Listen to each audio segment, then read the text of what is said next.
ನಾನು ಬದುಕುತ್ತಿರುವುದೇ ನಿನಗಾಗಿ. ಆದುದರಿಂದ ನಾನು ಎಷ್ಟು ದಿನ ಕಾಯ್ತಾ ಇದ್ದೆ, ಎಷ್ಟು ವರ್ಷಗಳ ಕಾಲ ಹುಡುಕಿದ ಮೇಲೆ ನಿನ್ನನ್ನು ನಾನು ಪತ್ತೆ ಮಾಡಿದೆ. ಭೇಟಿಯಾದ ಬಳಿಕ ನನ್ನನ್ನು ಇಷ್ಟ ಎಂದು ಒಂದು ಮಾತು ಕೇಳಲು ಮತ್ತೆ ನಾನು ಕಾಯಬೇಕಾಯಿತು. ಸುಲಭವಾಗಿ ಸಿಕ್ಕಿದರೆ ಅದಕ್ಕೆ ಬೆಲೆ ಇಲ್ಲ ಗೊತ್ತಾ. ಕೊನೆಗೂ ನಿನ್ನಿಂದ ಆ ಮಾತು ಬಂತು, ಐ ಲವ್ ಯು. ಸಂತೋಷವಾಯಿತು. ಮದುವೆ ಆಗೋಣ ಎಂದು ಹೇಳಿದಾಗ ನೀನು ಓದು ಮುಗಿಯಲಿ ಎಂದೆ. ನಾನು ಮತ್ತೆ ಕಾಯತೊಡಗಿದೆ. ಮತ್ತೆ ಎಲ್ಲ ನಿಜ. ನಿನ್ನ ಓದು ಮುಗೀತು. ಆಗ ನೀನು ಕೆಲಸ ಸಿಕ್ಕಿದ ಮೇಲೆ ಮದುವೆ ಆಗೋಣ ಎಂದೆ. ಮತ್ತೆ ಕಾಯುವುದೇ ನನ್ನ ಹಣೆ ಬರಹವಾಯಿತು. ಹೌದು, ಓದಿದ ಮೇಲೆ ಕೆಲಸ ಬೇಕಲ್ಲ. ನಿನಗೆ ಕೆಲಸ ಸಿಕ್ಕಿದಾಗ ಮದುವೆ ಆಗಬಹುದಿತ್ತು. ಆಗ ನೀನು ಏನು ಹೇಳಿದೆ? ಅಕ್ಕನ ಮದುವೆ ಆಗಲಿ ಎಂದು ಕಾಯುವುದೇ ನನ್ನ ಜೀವನವಾಯಿತು.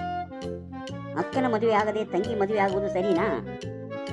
ಕೊನೆಗೆ ಅಕ್ಕನ ಮದುವೆ ಆಯಿತು. ಆಗ ನೀನು ಏನು ಹೇಳಿದ್ದೇನು? ಮಳೆಗಾಲ ಮುಗಿಯಲಿ ಆಮೇಲೆ ಮದುವೆ ಆಗೋಣ ಎಂದು ತಾನೆ. ಮಲೆನಾಡಿನಲ್ಲಿ ಮಳೆಗಾಲದಲ್ಲಿ ಮದುವೆ ಆಗುವುದು ಕಷ್ಟ ತಾನೆ. ಅದು ನಿಜ. ನಾನು ಮದುವೆಗಾಗಿ ಕಾಯತೊಡಗಿದೆ. ಕೊನೆಗೆ ಆ ಮುಹೂರ್ತವೂ ಬಂತು. ನಾನು ನಿನ್ನ ಜೊತೆ ಸಪ್ತಪದಿ ತುಳಿದೆ. ಆಗ ನನ್ನ ಬಹಳ ದಿನಗಳ ಕನಸು ಈಡೇರಿತು. ಸಂತೋಷವಾಯಿತು.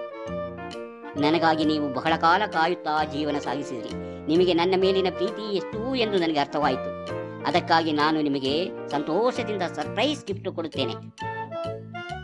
ಏನದು ಸರ್ಪ್ರೈಸ್ ಗಿಫ್ಟ್?